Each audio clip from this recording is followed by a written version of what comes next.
Fils et du Saint-Esprit. Amen.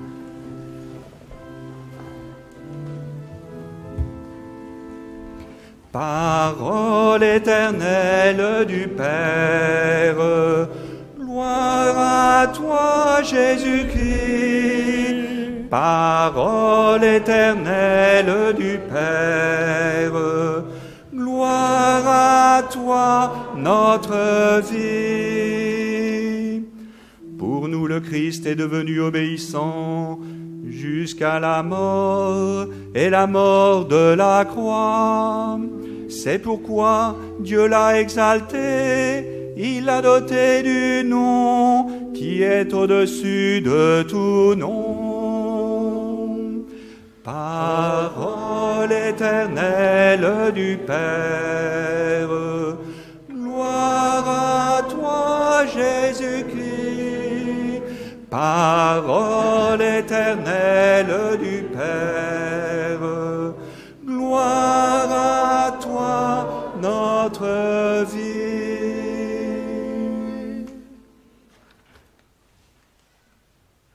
La passion de notre Seigneur Jésus-Christ selon saint Marc. La fête de la Pâque et des pains sans levain allait avoir lieu 2 jours après. Les grands prêtres et les scribes cherchaient comment arrêter Jésus par ruse pour le faire mourir, car ils se disaient « Pas en pleine fête, pour éviter des troubles dans le peuple. » Jésus se trouvait à Béthanie, dans la maison de Simon le lépreux. Pendant qu'ils étaient à table, une femme entra avec un flacon d'albâtre contenant un parfum très pur et de grande valeur. Brisant le flacon, elle lui versa le parfum sur la tête. Or, de leur côté, quelques-uns s'indignaient. « À quoi bon gaspiller ce parfum? On aurait pu en effet le vendre pour plus de 300 pièces d'argent que l'on aurait donné aux pauvres. » Et ils la rudoyaient. Mais Jésus leur dit « Laissez-la, pourquoi les tourmenter? Il est beau le geste qu'elle a fait envers moi. Des pauvres, vous en aurez toujours avec vous. Et quand vous les voulez, vous pouvez leur faire du bien. Mais moi, vous ne m'avez pas pour toujours. Ce qu'elle pouvait faire, elle l'a fait. D'avance, elle a parfumé mon corps pour mon ensevelissement. Amen. Je vous l'ai dit, partout où l'Évangile sera proclamé dans le monde entier, on racontera en souvenir d'elle ce qu'elle vient de faire. Judas Iscariote, l'un des 12, alla trouver les prêtres pour leur livrer Jésus. À cette nouvelle, ils se réjouirent et promirent de lui donner de l'argent. Et Judas cherchait comment le livrer au moment favorable. Le premier jour de la fête des pains sans levain, où l'on immolait l'agneau pascal, les disciples de Jésus lui disent « Où veux-tu que nous allions faire les préparatifs pour que tu manges la Pâque ?» Il envoie 2 de ses disciples en leur disant « Allez à la ville, un homme portant une cruche d'eau viendra à votre rencontre. Suivez-les. Et là où il entrera, dites au propriétaire, le maître te fait dire où elle est la salle où je pourrai manger la Pâque avec mes disciples. Il vous indiquera à l'étage. Une grande pièce aménagée est prête pour un repas. Faites-y pour nous les préparatifs. » Les disciples partirent, allèrent à la ville. Ils trouvèrent tout comme Jésus leur avait dit, et ils préparèrent la Pâque. Le soir venu, Jésus arrive avec les 12.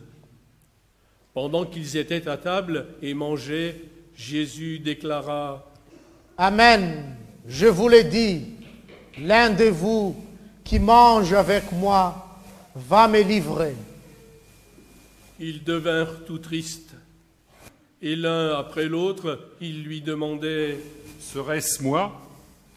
Il leur dit, « C'est l'un des 12, celui qui est en train de se servir avec moi dans le plat. Le Fils de l'homme s'en va, comme il écrit à son sujet. Mais malheureux, celui par qui le Fils de l'homme est livré. Il vaudrait mieux pour lui qu'il ne soit pas né, cet homme-là. » Pendant le repas, Jésus, ayant pris du pain et prononcé la bénédiction, le rompit et le leur donna, et dit, « Prenez, ceci est mon corps. » Puis, ayant pris une coupe et ayant rendu grâce, il la leur donna. Ils en burent tous. Et il leur dit, « Ceci est mon sang, le sang de l'alliance versé pour la multitude.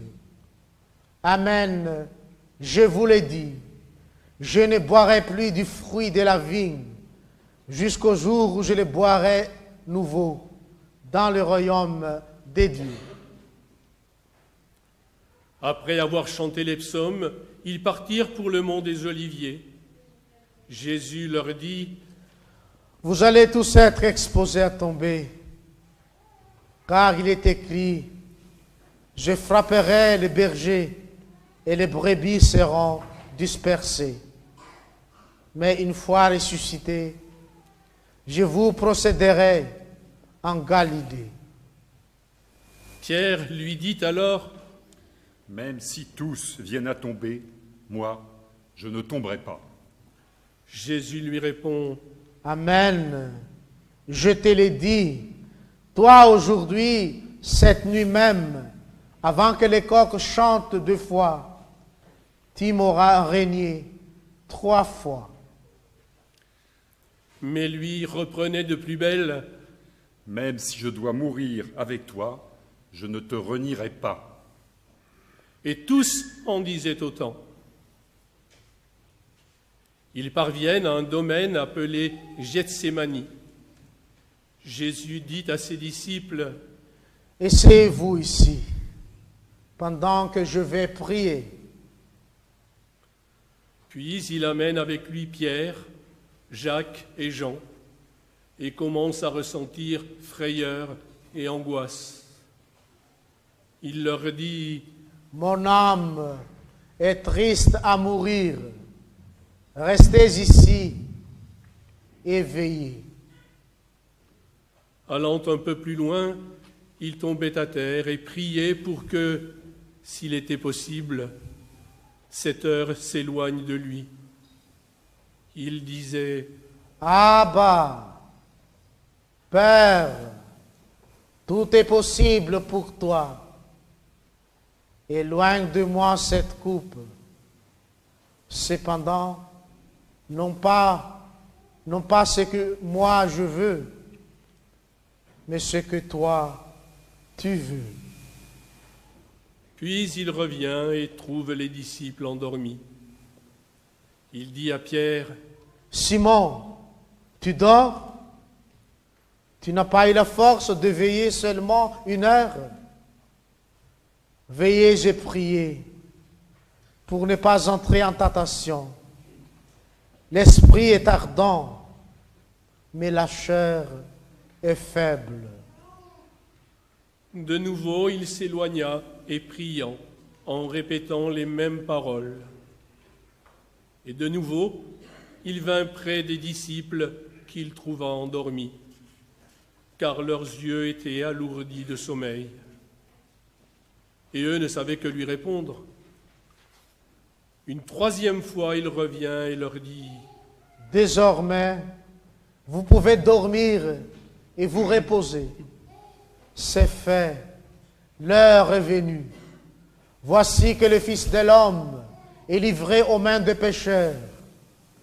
Levez-vous, allons, voici qu'il est proche, celui qui me livre. »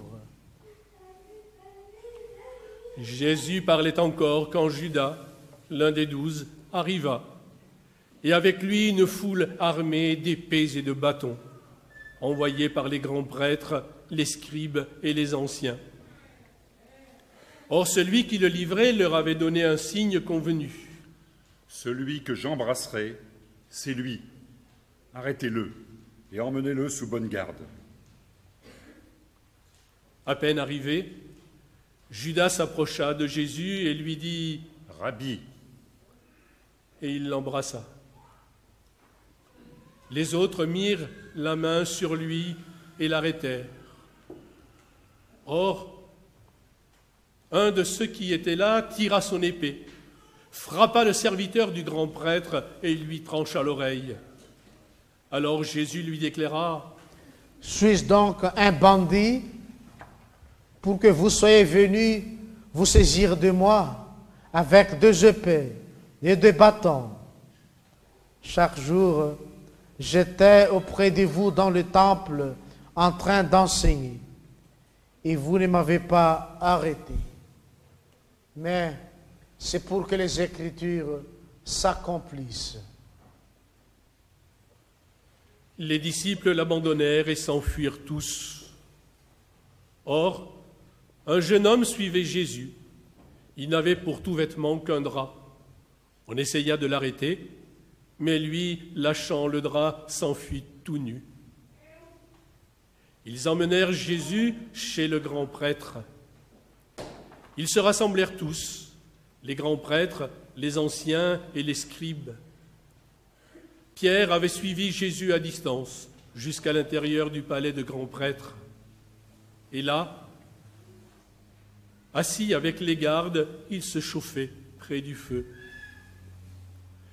Les grands prêtres et tout le conseil suprême cherchaient un témoignage contre Jésus pour le faire mettre à mort, et ils n'en trouvaient pas.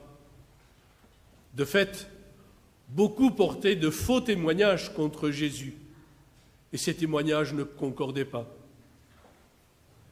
Quelques-uns se levèrent pour porter contre lui ce faux témoignage. « Nous l'avons entendu dire, je détruirai ce sanctuaire fait de main d'homme, et en 3 jours, j'en rebâtirai un autre qui ne sera pas fait de main d'homme. » Et même sur ce point, leur témoignage n'était pas concordant. Alors s'étant levé, le grand prêtre, devant tous, interrogea Jésus. « Tu ne réponds rien? Que dis-tu des témoignages qu'ils portent contre toi ?» Mais lui gardait le silence et ne répondait rien. Le grand prêtre l'interrogea de nouveau. « Es-tu le Christ, le Fils du Dieu béni ?» Jésus lui dit : « Je le suis, et vous verrez le Fils de l'homme siéger à la droite du Tout-Puissant et venir parmi les nuées du ciel. »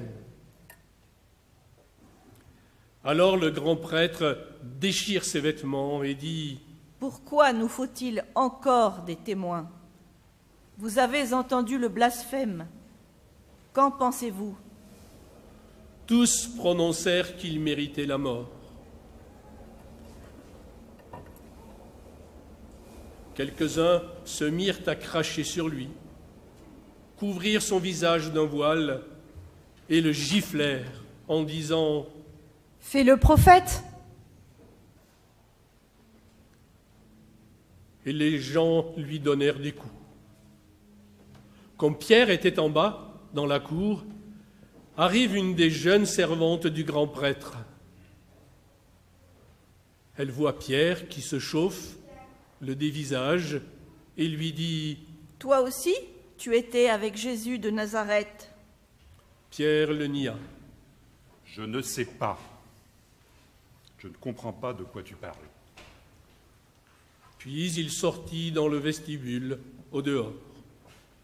Alors un coq chanta. La servante, ayant vu Pierre, se mit de nouveau à dire à tous ceux qui se trouvaient là : « Celui-ci est l'un d'entre eux. » De nouveau, Pierre le niait. Peu après, Ceux qui se trouvaient là lui demandèrent à leur tour: « Sûrement, tu es l'un d'entre eux. D'ailleurs, tu es galiléen. » Alors il se mit à protester violemment et à jurer. Je ne connais pas cet homme dont vous parlez. Et aussitôt, pour la seconde fois, le coq chanta. Alors Pierre se rappela cette parole que Jésus lui avait dite: « Avant que le coq chante 2 fois, tu m'auras renié 3 fois. » Et il fondit en larmes. Dès le matin, les grands prêtres convoquèrent les anciens et les scribes et tout le conseil suprême. Puis, après avoir ligoté Jésus, ils l'emmenèrent et le livrèrent à Pilate. Celui-ci l'interrogea. « Es-tu le roi des Juifs ?» Jésus répondit: « C'est toi-même qui l'as dit. » Les grands prêtres multipliaient contre lui les accusations. Pilate lui demandait à nouveau: « Tu ne réponds rien? Vois toutes les accusations qu'il porte contre toi. » Mais Jésus ne répondit plus rien, si bien que Pilate fut étonné. À chaque fête, il leur relâchait un prisonnier, celui qu'il demandait. Or, il y avait en prison un dénommé Barabbas, arrêté avec des émeutiers pour un meurtre qu'ils avaient commis lors de l'émeute. La foule monta donc chez Pilate et se mit à demander ce qu'il accordait d'habitude. Pilate leur répondit: « Voulez-vous que je vous relâche le roi des Juifs ?» Il se rendait bien compte que c'était par jalousie que les grands prêtres l'avaient livré. Ces derniers soulevèrent la foule pour qu'il le relâche plutôt Barabbas. Et comme Pilate reprenait: « Que voulez-vous donc? Que voulez-vous donc que je fasse de celui que vous appelez le roi des Juifs ?» De nouveau, il criait: « Crucifie-le !» Pilate leur disait: « Qu'a-t-il donc fait de mal ?» Mais ils crièrent encore plus fort: « Crucifie-le !» Pilate, voulant contenter la foule, relâcha Barabbas. Et après avoir fait flageller Jésus, il le livra pour qu'il soit crucifié. Les soldats l'amenèrent à l'intérieur du palais, c'est-à-dire dans le prétoire. Alors ils rassemblent toute la garde, et ils le revêtent de pourpre, et lui posent sur la tête une couronne d'épines qu'ils avaient tressée. Puis ils se mirent à lui faire des salutations en disant: « Salut, roi des Juifs !» Et ils lui frappaient la tête avec un roseau, crachaient sur lui et s'agenouillaient pour lui rendre hommage.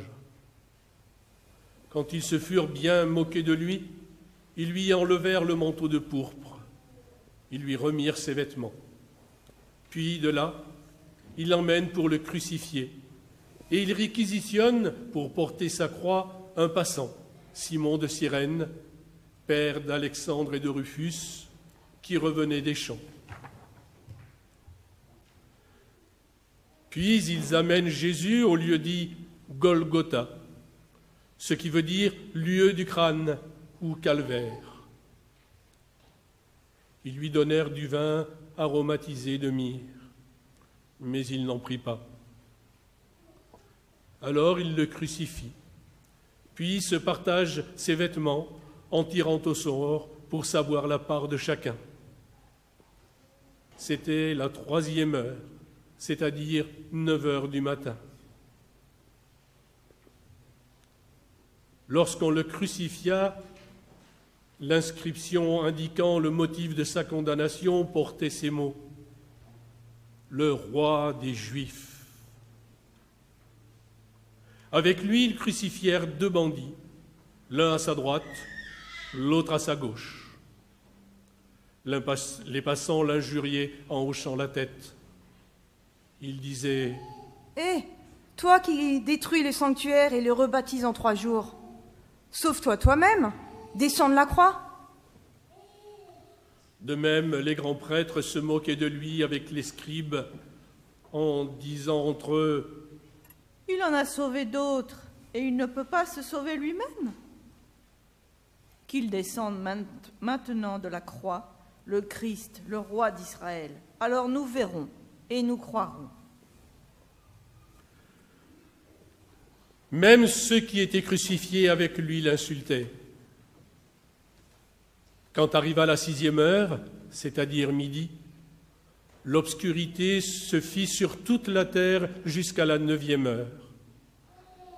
Et à la 9e heure, Jésus cria d'une voix forte, « Eloa, Eloa, lema sabachthani » ce qui se traduit « Mon Dieu, pourquoi m'as-tu abandonné ?» L'ayant entendu, quelques-uns de ceux qui étaient là lui disaient « Voilà qu'il appelle le prophète Élie. » L'un d'eux courut tremper une éponge dans une boisson vinaigrée. Il la mit au bout d'un roseau et lui donnait à boire en disant « Attendez, nous verrons bien si Élie vient le descendre de là. » Mais Jésus poussa un cri, puis il expira.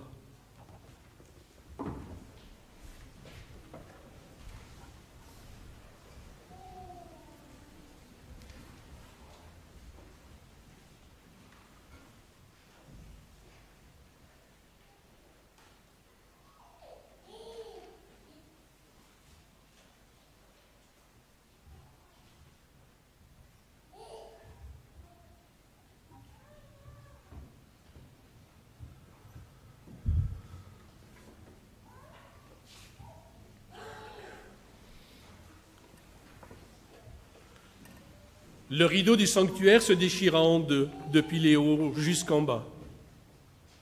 Le centurion qui était en face de Jésus, voyant comment il avait expiré, déclara « Vraiment, cet homme était le Fils de Dieu. » Il y avait aussi des femmes qui observaient de là, et parmi elles, Marie-Madeleine, Marie, mère de Jacques le Petit, et de José, et Salomé, qui servait le Seigneur et le servait quand il était en Galilée, et encore beaucoup d'autres qui étaient montés avec lui à Jérusalem. Déjà, il se faisait tard. Or, comme c'était le jour de la préparation qui précède le sabbat, Joseph d'Arimathie intervint. C'était un homme influent, membre du conseil, et il entendait lui aussi le règne de Dieu. Il eut l'audace d'aller chez Pilate pour demander le corps de Jésus. Pilate s'étonnait qu'il soit déjà mort. Il fit appeler le centurion et l'interrogea pour savoir si Jésus était mort depuis longtemps. Sur le rapport du centurion, il permit à Joseph de prendre le corps. Alors Joseph acheta un linceul et descendit Jésus de la croix, l'enveloppa dans le linceul et le déposa dans un tombeau qui était creusé dans le roc. Puis il roula une pierre à l'entrée du tombeau. Or, Marie-Madeleine et Marie, mère de José, observaient l'endroit où on l'avait mis. Acclamons la parole de Dieu.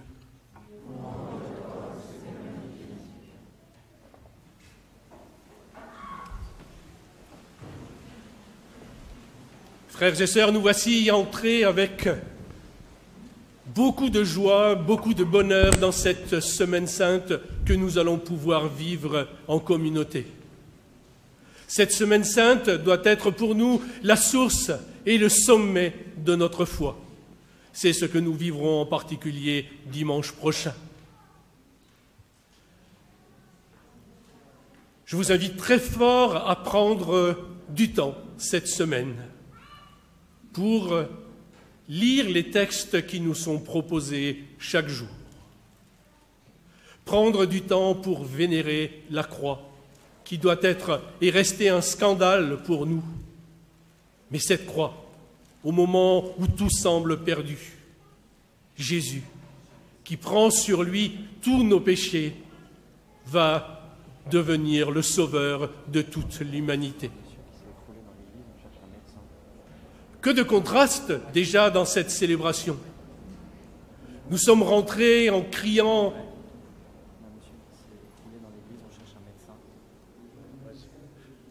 nous sommes à la recherche d'un médecin ou d'une infirmière pour quelqu'un.